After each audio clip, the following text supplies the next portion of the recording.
In this guide, I'm going to show you how to add a voiceover to YouTube Shorts.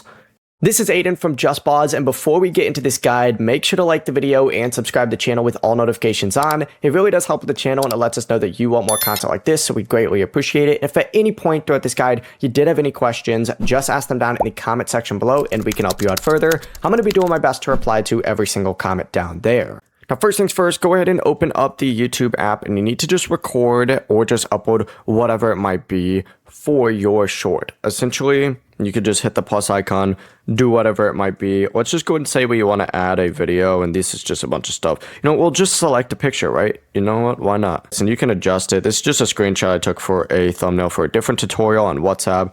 But essentially, whenever you're ready, you just have to hit done, right? And it's going to take you to an editing page where you need to swipe up to edit. Now, once you do that, what you need to go ahead and do is just go ahead and tap voiceover and just move the playhead to wherever it is that you want. So let's say we want to go ahead and add a voiceover, I guess right here, right? You could select a video and then use that voice, or you could go ahead and record as well and add that voiceover. It doesn't really matter too much, but that's really the entire process. You can record additional voiceover sections really anywhere on the timeline, and then you can adjust it with the same music volume controls that you could use for pretty much anything. But the process is that simple. Before you do leave, make sure to like the video and subscribe to the channel with all notifications on. It really does help with the channel and it lets us know that you want more content like this. We'd greatly appreciate it. And if at any point throughout this guide you did have any questions, just ask them down in the comment section below and we can help you out further. I'm going to be doing my best to reply to every single comment down there. Peace.